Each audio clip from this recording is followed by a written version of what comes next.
Hello everyone, एक बार फिर आप सभी का स्वागत है इस यूट्यूब चैनल पर।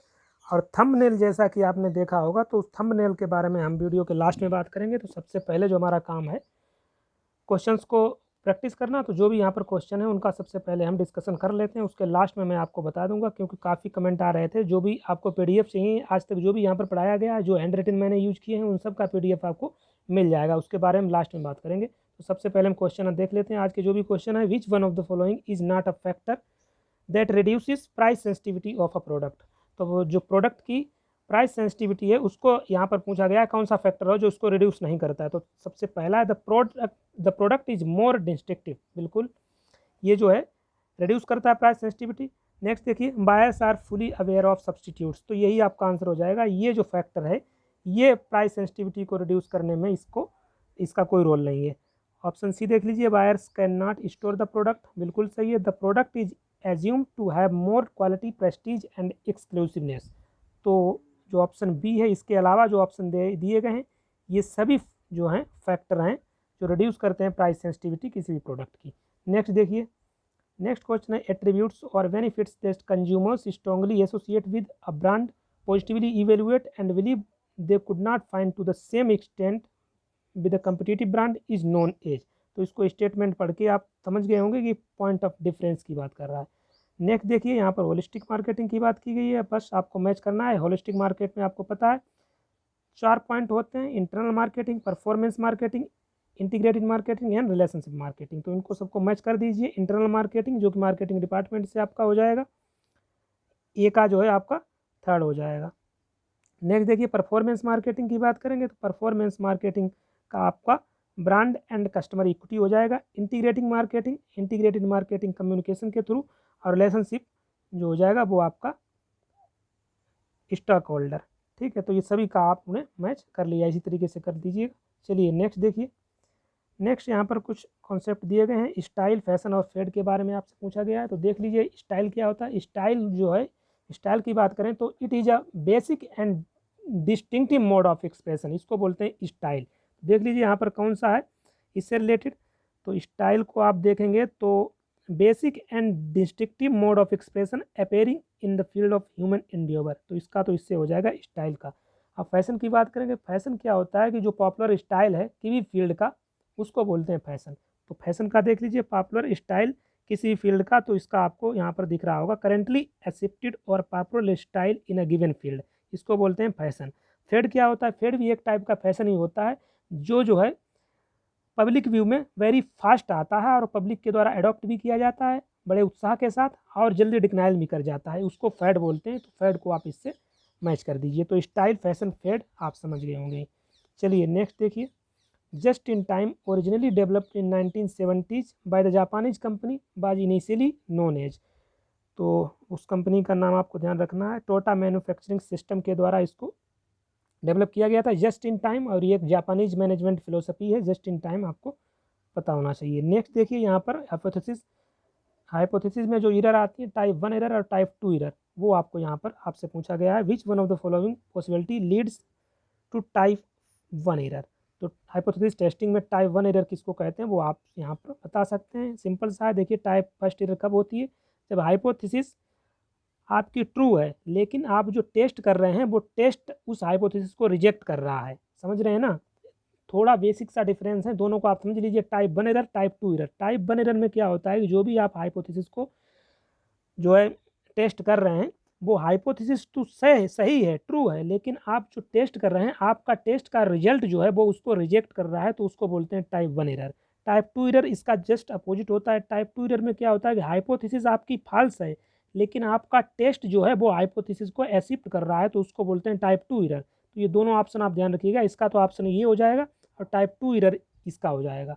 ठीक है, इसको आप इस फिगर के द्वारा भी समझ सकते हैं। देखिए यहाँ पर डिसीजन देखिए दे दिया गया है, और यहाँ पर देखिए किस तरीके से। फॉर एग्जांपल, आपकी हाइपोथेसिस करेक्ट है, आपकी हाइपोथेसिस जो भी आपने सेट की है वो आपकी करेक्ट है, ठीक है, ट्रू है, और आपने वो एक्सेप्ट भी करी है, यानी डिसीजन जो है आपका करेक्ट है।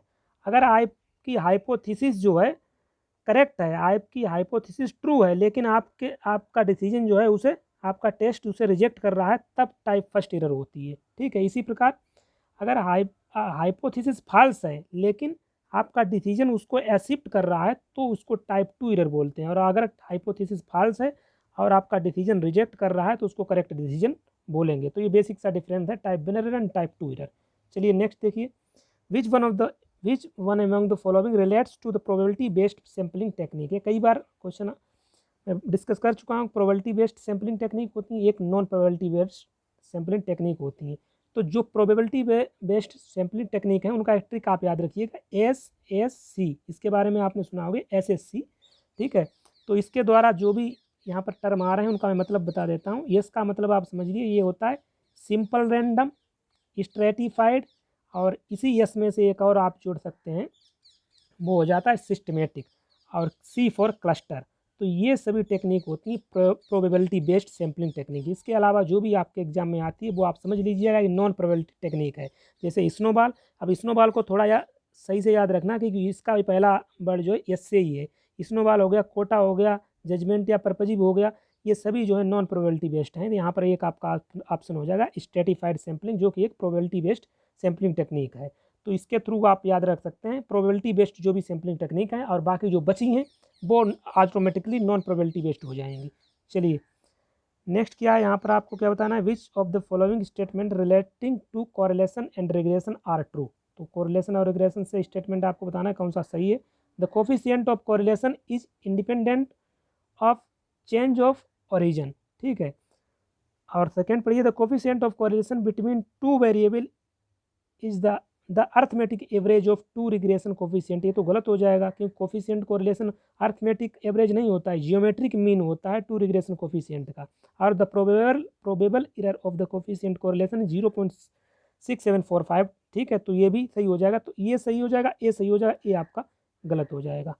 चलिए नेक्स्ट देखिए, नेक्स्ट है, in which one of the following probability distribution the mean value of the distribution is the sole parameter. तो मीन वैल्यू डिस्ट्रीब्यूशन में जो सोल पैरामीटर होता है, पॉइजन डिस्ट्रीब्यूशन में जो मीन वैल्यू होती है वो सोल पैरामीटर होती है। नेक्स्ट देखिए question, when the organisational requirement advocate tight cost control, frequent detailed control reports, structured organisation and responsibilities and incentives based on meeting strict quantitative target, then it is called. तो इसको क्या बोलते हैं, इसको जो है आप बोलेंगे ओवरऑल कॉस्ट लीडरशिप, ठीक है। तो इसका ये आंसर आपका हो जाएगा। नेक्स्ट देखिए, the polluters must pay principle is commonly accepted practice that those who produce pollution should bear the cost of managing it to prevent damage to human health और the environment, this principle was adopted. तो ये principal जो है polluters must पे, ये 1992 के Rio declaration के during इसको जो है अडॉप्ट किया गया था। नेक्स्ट देखिए है, द को डिटर्मिनेशन इज यूज्ड फॉर। तो को डिटर्मिनेशन को किसके लिए यूज करते हैं, तो ये जो है इंडस्ट्रियल डेमोक्रेसी में इसको यूज किया जाता है। नेक्स्ट है, which of the following is not principle of hot stove rule. तो हॉट स्टोव रूल में मैंने आपको 4 पॉइंट बताया थे, एक तो प्रियर बर्निंग होता है, इमीडिएट रेस्पॉन्स होता है, कंसिस्टेंसी एक्शन होता है, पर्सनल अप्रोच नहीं होता है, इम्पर्सनल अप्रोच होता है। तो यही आपका यहाँ से गलत हो जाएगा। इसके बारे में आप देख लीजिए हॉट स्टोव रूल के बारे में, यहाँ पर क्या होता है यह hot stove rule. Hot stove rule है डगलस मैकग्रेगर के द्वारा दिया गया था। Give a good illustration of how to impose disciplinary action, मतलब जो डिसिप्लिनरी एक्शन है वो किस तरीके से ऑर्गेनाइजेशन में इनको इम्पोज किया जाए विदाउट जनरेटिंग रिजेंटमेंट, ठीक है। तो ये होते हैं हॉट स्टोव रूल। अब इसको और आगे देख लेते हैं। The rule draws analogy between touching a hot stove, इसको इस तरीके से इन्होंने बताया था जैसे एक स्टोव होता है उसको टच करते हैं, उसी से रिलेटेड ये सब चीज़ें हैं। देखिए ये 4 पॉइंट मैंने बताए थे वो मैं आपको बता देता हूँ। When you touch the stove तो यू बर्न योर हैंड, जैसे ही आप स्टोव को टच करते हैं तो वो आपको तुरंत जला देता है, ठीक है। दो बर्न इमीडिएट, तो यहीं से एक वो प्रिंसिपल यहाँ से निकल के आया जो हॉट स्टोव रूल का, कि जो रूल होते हैं डिसिप्लिनरी जो रूल होते हैं वो इस तरीके से ड्रॉ करने चाहिए, जैसे ही कोई गलती करे ऑर्गेनाइजेशन में उसको तुरंत उस पर एक्शन लिया जाना चाहिए। तो इस तरीके से आप इसको पढ़ सकते हैं, मैं इसका पीडीएफ आपको दे दूंगा। ये चारों पॉइंट यहाँ पर आपको दे रखे हैं, ठीक है। डिसिप्लिनरी बात कंसिस्टेंट होनी चाहिए, डिसिप्लिन बाज इम्पर्सनल, यही आपसे यहाँ पर क्वेश्चन में इम्पर्सनल, आपके क्वेश्चन में पर्सनल दिया था जो कि गलत था, ठीक है। तो ये आपको पढ़ लेना। चलिए नेक्स्ट देखिए, which one of the following is an example of real needs. Real needs का एग्जाम्पल पूछा गया है। The customer wants a car whose operating cost not initial price is low, इसको बोलते हैं हम real needs. The customer expected good service from dealer, तो इसको भी एक टर्म देते हैं, the customer expects good service from dealer. इनको अनस्टेटेड नीड्स बोलते हैं, जिसकी कस्टमर जो है जिसको कस्टमर जो है एक्सपेक्ट नहीं करता है। ठीक है, तो ये आप यहाँ पर देख सकते हैं। चलिए नेक्स्ट देखिए, in which one of the following type of store retailers large, low cost, low margin, high volume, self service store attributes are design to meet total needs for food household products. तो simple सा है, supermarket. Next देखिए यहाँ पर, the firm earns return on investment at the rate of 20%, earning per share 15 rupees, payout ratio 50%, cost of equity 12%, the market price पर share as per बाल्टर model. तो बाल्टर model का आपको formula अगर पता है तो आप इसका आसानी से जो है कैलकुलेट कर सकते हैं। मार्केट प्राइस पर शेयर क्या होता है, बाल्टर मॉडल का फार्मूला P इक्वल टू होता है D plus E minus D into R upon K E whole upon K ई। यहाँ पर टर्म की बात करें, dividend per share, earning per share, dividend per share, और रे होता है रेट, आर जो होता है यहाँ पर rate of investment, return on investment, ठीक है, और के ई होता है कॉस्ट ऑफ इक्विटी। तो ये सभी की वैल्यू आपको दे रखी है, आप रखेंगे तो यहाँ पर आपका ऑप्शन मिल जाएगा। चलिए देखिए, डेब्ट service coverage ratio indicates which one of the following. तो डेब्ट सर्विस कवरेज रेशियो किसको इंडिकेट करता है, तो ऑप्शन डी आप इसको देखिए, number of time surplus covers interest and instalment of term loans. इसको जो है यहाँ पर डेब्ट कवरेज रेशियो के द्वारा इंडिकेट इसके द्वारा करते हैं। नेक्स्ट देखिए, which one of the following is related to control function of the financial manager. Financial manager का जो कंट्रोल फंक्शन होता है क्या होता है, to analyse variance between standard cost and actual cost. ये जो है कंट्रोल फंक्शन होता है फाइनेंशियल मैनेजर का। नेक्स्ट है, which of the following is a benchmarking tool to measure performance along the logistics supply chain among countries. तो इसको बोलते हैं logistics performance index. The achievement of goals with the least amount of resources efficiency बोलते हैं। Next देखिए, which one of the following is the fundamental rethinking and radical redesign of business process to achieve improvement in performance। इसको बोलते हैं री engineering. Next है, which one of the following is not a hygiene factor of Herzberg two factor theory. तो यहाँ पर responsibility hygiene factor नहीं है, मोटिवेशन फैक्टर होता है। हर्जबर्ग टू फैक्टर थ्योरी में 2 टाइप के फैक्टर आप पढ़ते हैं, एक हाइजीन फैक्टर होते हैं, एक मोटिवेशन फैक्टर होते हैं। जहाँ हाइजीन फैक्टर आपको 10 मिलते हैं और मोटिवेशन फैक्टर वहाँ पर 6 मिलते हैं। तो वहीं पर ये जो रेस्पॉन्सिबिलिटी है ये मोटिवेशन फैक्टर है, ना कि हाइजीन फैक्टर। ठीक है, तो मोटिवेशन की थ्योरी है, हर्जबर्ग की 2 फैक्टर थ्योरी। नेक्स्ट है, in which one of the following methods of performance appraisal predetermined percentage of rates are placed in various performance categories. जहाँ पर प्री डिटरमाइंड जो परसेंटेज ऑफ रेट्स होते हैं और ये प्लेस किए जाते हैं परफॉर्मेंस कैटेगरी के रिगार्डिंग, तो ये पोस्ट डिस्ट्रीब्यूशन मेथड में होता है। परफॉर्मेंस अप्रेजल के जो मेथड है वहाँ पर आपने इसको पढ़ा होगा। नेक्स्ट देखिए क्या यहाँ पर बोला गया है, indicate the correct code of the combination from the following regarding the superiority of the wealth maximization over the profit maximization objective of the financial management। तो फाइनेंशियल मैनेजमेंट के ऑब्जेक्टिव से रिलेटेड है। देखिए यहाँ पर पूछा गया है कौन कौन से वो टर्म है जो वेल्थ मैक्सिमाइजेशन को सुपीरियर बताते हैं प्रॉफिट मैक्सिमाइजेशन के कंपैरिजन में। तो सबसे पहला पॉइंट है, it take into account long term stability and survival of the firm. बिल्कुल सही है। It takes care of all objectives of the firm like exploring and expanding markets etc। बिल्कुल सही है। It based on the assumption of perfect competition in the market। ये बिल्कुल गलत है।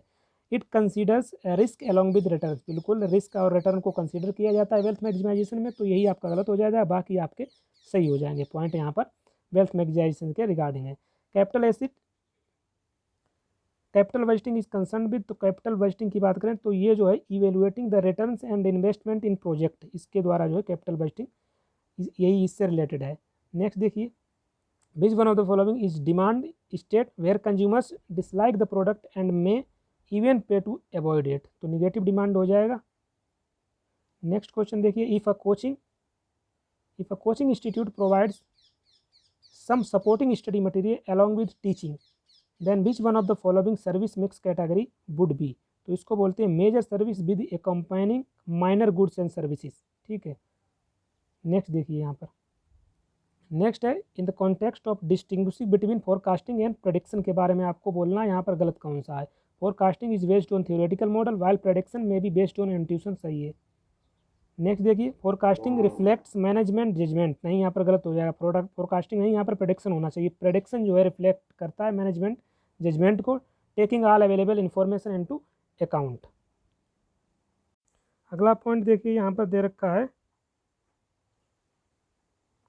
एरर एनालिसिस इज पॉसिबल, तो ये आपका यहाँ पर फॉल्स पूछा गया है, तो ये बी वाला आपका गलत हो जाएगा। इसको आप पढ़ लीजिएगा सभी ऑप्शन, ठीक है, आप पीडीएफ में आपको मिल जाएंगे। यहाँ पर कंपैरिजन में मैंने यहाँ पर आपको दे दिया है difference between forecasting and production, तो यहाँ पर फोरकास्टिंग आप प्रोडक्शन में आप देख सकते हैं। Forecasting involves the projection of the past into the future और prediction reflects management judgement after taking all available information into account. तो ये सभी पॉइंट आप एक बेसिक सा डिफरेंस आप यहाँ पर देख सकते हैं।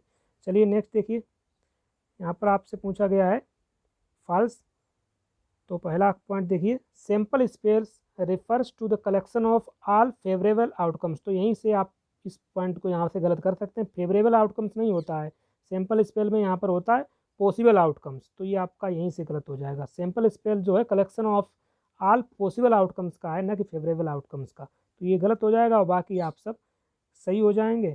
ये आप ऑप्शन देख लीजिए। नेक्स्ट देखिए, which one of the following is a false statement, तो फॉल्स स्टेटमेंट देखिए, a binomial distribution involves infinite number of trials, तो यहाँ पर भी पहले ही फॉल्स हो जाएगा। कई बार मैं आपको बता चुका हूँ बाइनोमियल डिस्ट्रीब्यूशन में जो नंबर ऑफ ट्रायल्स होते हैं वो फाइनाइट होते हैं, यहाँ पर बोला गया इनफाइनाइट, तो यहाँ से ये गलत हो जाएगा। ठीक है, बाकी के ऑप्शन आप पढ़ लीजिए। नेक्स्ट देखिए, which one of the following statement is true, यहाँ पर ट्रू आपको बताना है कौन सा स्टेटमेंट है, तो सबको देखते हैं। If one of the regression coefficient is greater than 1 the other must also be greater than 1, तो ये गलत हो जाएगा। The product of two regression coefficient is always more than 1, ये भी गलत हो जाएगा। रिग्रेशन कोफिशिएंट जो है 1 से मोर देन 1 हो ही नहीं सकता है। Next the correlation coefficient is arithmetic mean of the two regression coefficient, correlation coefficient बोल रहा है अरिथमेटिक मीन होता है, जबकि होना चाहिए जो है ज्योमेट्रिक मीन, तो ये भी आपका गलत हो जाएगा। लास्ट आप देख लीजिए, लास्ट है the sign of the two regression coefficient are always same, बिल्कुल सही है, तो आप ऑप्शन डी आपका सही हो जाएगा। रिग्रेशन और कोफिशिएंट, रिग्रेशन और कोरिलेशन से रिलेटेड ये जो पॉइंट आपको दिए हैं। नेक्स्ट देखिए, नेक्स्ट है which among the following is not generic strategy, ठीक है, तो यहाँ पर देख लीजिए जेनरिक स्ट्रेटजी, पोर्टर की जो जेनरिक स्ट्रेटजी है वहाँ पर 3 पॉइंट होते हैं। एक कोस्ट लीडरशिप होता है, यहाँ पर लेस कोस्ट की बात करते हैं, यहाँ पर डिफ्रेंसिएशन स्ट्रेटजी में यूनिकनेस ऑफ द प्रोडक्ट के बारे में, और निके स्ट्रेटजी में बात करते हैं, इसको जो है फोकस स्ट्रेटजी भी बोलते हैं, और यहाँ पर segment on a focus on a segment की बात करते हैं इसके बारे में। तो यहाँ पर जो यूनिटी स्ट्रेटजी है ये आपका यहाँ पर गलत हो जाएगा, ये जेनरिक स्ट्रेटजी का पार्ट नहीं है। ठीक है, तो ये सब क्वेश्चन थे, तो मैंने थोड़ा फास्ट किया है, आप इसका पीडीएफ मैं आपको दे दूंगा, ये सब आप देख सकते हैं। चलिए कुछ चीज़ें और मैं आपको बता देता हूँ। देखिए अपने मेल को आप लोग चेक कर लीजिएगा, क्योंकि जो एग्जामिनेशन सिटी का कन्फर्मेशन आ चुका है, इस तरीके के मैसेज सभी के लोगों के पास आए हैं, ये सेंड किया गया है किसी के द्वारा, तो आप देख लीजिएगा कहाँ आपका एग्ज़ाम का सेंटर रहने वाला है। 30 तारीख को जो एग्ज़ाम आपका होने वाला है, तो इस तरीके का मेल आपको आया होगा। और अब हम बात कर लेते हैं इसके बारे में। इसमें क्या है कि जो भी अभी तक आप लोग मांग कर रहे थे, जो भी यहाँ पर पढ़ाया गया है उसका सबका पीडीएफ आपको चाहिए, क्वेश्चन हो चाहे हैंड रिटन हो, जो थोड़े बहुत पॉइंट वगैरह हैं, पॉइंट उसमें इंपॉर्टेंट लिखे हैं, तो रिवीजन के तौर पर आप इनको ले सकते हैं। 12-13 दिन आपके एग्ज़ाम के बचे हैं, आज से मान सकते हैं आपके पास 12 दिन हैं। तो अब इसके लिए आपको क्या करना होगा, मैं आपको प्रोसेस बता देता हूँ। किसी प्रकार का कोई मैसेज कहीं पर भी नहीं भेजना है, डायरेक्ट आपको ऐप डाउनलोड करना है टीचमिंट ऐप डाउनलोड करने के बाद जो क्लासरूम आईडी है वो मैं आपको डिस्क्रिप्शन में दे रहा हूँ, वहाँ से कॉपी करके वहाँ पर आप पेस्ट करके सर्च करेंगे तो आपको क्लासरूम खुल के आ जाएगा। वहाँ पर आप जैसे ही ज्वाइन करेंगे तो ज्वाइन का कन्फर्मेशन मैसेज यहाँ पर आएगा, इसको जैसे ही एक्सेप्ट किया जाएगा, ठीक है, तो आप उसमें इंटर हो जाएंगे। अब इंटर होने के बाद तुरंत आपके पास पेमेंट का एक ऑप्शन जाएगा, तो जो भी रिक्वायर्ड अमाउंट है उसको पेमेंट करने के बाद आप ऑटोमेटिकली जो है टेलीग्राम ग्रुप में ऐड हो जाएंगे। तो यहाँ पर इस तरीके का ये एक प्रोसेस है, ज़्यादा दिमाग यहाँ पर नहीं लगाना है, तो जो भी है आपको चीज़ें यहाँ पर मिल जाएंगी। सिंपल सा, कहीं कोई मैसेज नहीं भेजना है, जितना भी यहाँ पर पढ़ाया गया उसका सबका पीडीएफ और जो भी नोट्स वगैरह हैं वो मिल जाएंगे। और अभी आगे जो भी चलने वाले हैं डेली 60+ क्वेश्चन का पीडीएफ भी मिल जाएगा, और आज वाला पीडीएफ मैं वहीं आपको शेयर कर दूंगा। चलिए कुछ मैं दिखा देता हूँ जो हैंड रिटन है, वैसे मैंने वीडियोज़ में उनको इंक्लूड किया था कुछ वीडियोज़ में। चलिए मैं एक बार फिर आपको दिखा देता हूँ। देखिए इस तरीके के हैं, वहाँ पर आपको मिल जाएंगे। ये है मैनेजमेंट फंक्शंस एंड बिहेवियर का, लास्ट टाइम है तो रिवीजन में आपको काफ़ी हेल्प होने वाली है। तो मैनेजमेंट फंक्शंस ऑफ मैनेजमेंट में यहाँ planning, organising, staffing, directing, controlling, तो ये क्या क्या इनका रोल रहता है ये इन शॉर्ट में आपको दे रखा है यहाँ पर। और आगे देख सकते हैं यहाँ पर ये मोटिवेशन थ्योरी भी आपको मिल जाएंगी, ठीक है। ऑर्गेनाइजेशन थ्योरी की बात करें, थ्योरी जेड, इनका सबका जो है एक शॉर्ट में आपको ये चीज़ें मिल जाएंगी। सब वहाँ पर आपको मैंने डाल दिया है, कुछ बचे हैं चीज़ें वो भी मैं वहाँ पर आपको डाल दूँगा। तो जल्दी से जल्दी आप उसको ज्वाइन कर लीजिए, क्योंकि सभी लोग ज्वाइन कर लीजिए जो भी junior manager operation and BD के हैं, क्योंकि वो कोई इनके पास और कोई ऑप्शन भी नहीं है। सब आपको वहीं पर मिल जाएगा फाइनल रिवीजन के लिए जो भी रिक्वायर्ड होता है, ठीक है। इस टाइप का देखिए स्ट्रेटेजिक मैनेजमेंट में ये BCG matrix level of strategy, इस तरीके का एक आपको फॉर्मेट वहाँ पे मिल जाएगा। देखिए BCG हो गया, और ये SWOT, अंसॉफ मैट्रिक्स या मिन्चबर्ग 5P स्ट्रेटजी, ये सभी पॉइंट आपको इन शॉर्ट में आपको वहाँ कवर हो जाएंगे जो भी इम्पोर्टेंट चीज़ें हैं। और ये क्वेश्चन था कि उसका आंसर आपको थोड़ा कंफ्यूज था, आप लोग बोल रहे थे कि उसका करियर डेवलपमेंट होना चाहिए। तो यहाँ पर आप देख सकते हैं career management is a process of enabling employees to better understand and develop their career skills and interests, and to use these skills and interests most effectively both within the company and after they leave the firm। तो उसका career management भी होगा, ठीक है। तो इसको आप पूरा ये दे रखा है, इसको आप पढ़ लीजिएगा, मैंने वहाँ पर आपको ये शेयर कर दिया है, तो आपका कन्फ्यूजन यहाँ से दूर हो जाएगा उस क्वेश्चन से रिलेटेड जो भी है। तो ठीक है, इस वीडियो में मैंने सभी चीज़ें बता दी हैं। थोड़ा टाइम कम होने की वजह के कारण थोड़ा फास्ट किया है फिलहाल में, सही है। और वो PDF मैंने वहाँ पर डाल दूंगा, वहाँ से आप ऑप्शन पढ़ लेना, कोई प्रकार की कोई प्रॉब्लम आती है तो कमेंट बॉक्स में बता सकते हैं। और इसको ज्वाइन करने का मैंने आपको बता दिया है, सभी लोग जो भी junior manager operation and BD के हैं ज्वाइन कर लें। अगर 299 में आपका एक रिवीजन होने के साथ साथ 30 से 35 सवाल आपके अगर यहाँ से आ जाते हैं तो कोई ज़्यादा अमाउंट नहीं है, ठीक है। तो तुरंत जाके जो भी जूनियर मैनेजर के हैं उनका फाइनल रिवीजन यहाँ से हो जाएगा। और जो कैंडिडेट बोल रहे थे कि अभी तक कुछ भी नहीं पढ़ा है, ना तो बुक है, तो वो भी जाके एक बार ट्राई कर लेंगे, क्योंकि लास्ट टाइम है। अब पढ़ा तो वैसे भी नहीं है, ना तो आपने बुक वगैरह कोई परचेज की है, तो फिर भी लास्ट टाइम में जो भी पॉसिबल होगा वो आप कर सकते हैं। तो तुरंत जाके आप उस पर जाके रिक्वेस्ट भेजिए ज्वाइन की, ठीक है। तो मैसेज कहीं नहीं भेजना है, मैंने बता दिया, एक बार मैं फिर आपको बता देता हूँ। टीचमेंट ऐप डाउनलोड करने के बाद क्लासरूम ID इसको सर्च करेंगे आप, वहाँ पर डिस्क्रिप्शन में दी है, यही है क्लासरूम ID। जो रिक्वेस्ट आएगा मेरे पास उसको एक्सेप्ट किया जाएगा, उसके बाद तुरंत पेमेंट का आपके पास एक मैसेज जाएगा, पेमेंट करने के बाद तुरंत ऑटोमेटिकली आप इसमें ऐड हो जाएंगे, ठीक है। तो पहले समझ लीजिए पेड है, क्योंकि वहाँ पर पहुँच जाते हैं, आप लोग पहुँच चुके हैं 100 से 150 कैंडिडेट, और पेमेंट अभी तक पहुँच किया है 25 से 30 स्टूडेंट्स ने, तो इतना ज़्यादा अमाउंट नहीं है। तो जाके तुरंत उसको ज्वाइन करिए, और अमाउंट को पेड करने के बाद आपको ऐड कर दिया जाएगा। लास्ट टाइम में 12 से 13 दिन बचेंगे, रिवीजन आप कर लीजिए, जो भी क्वेश्चन वहाँ पर सब सेंड कर दिए गए, जो भी चीज़ें हैं सब वहाँ पर आपको मिल जाएंगी। चलिए नेक्स्ट वीडियो में मिलते हैं। Thank you and thanks for watching.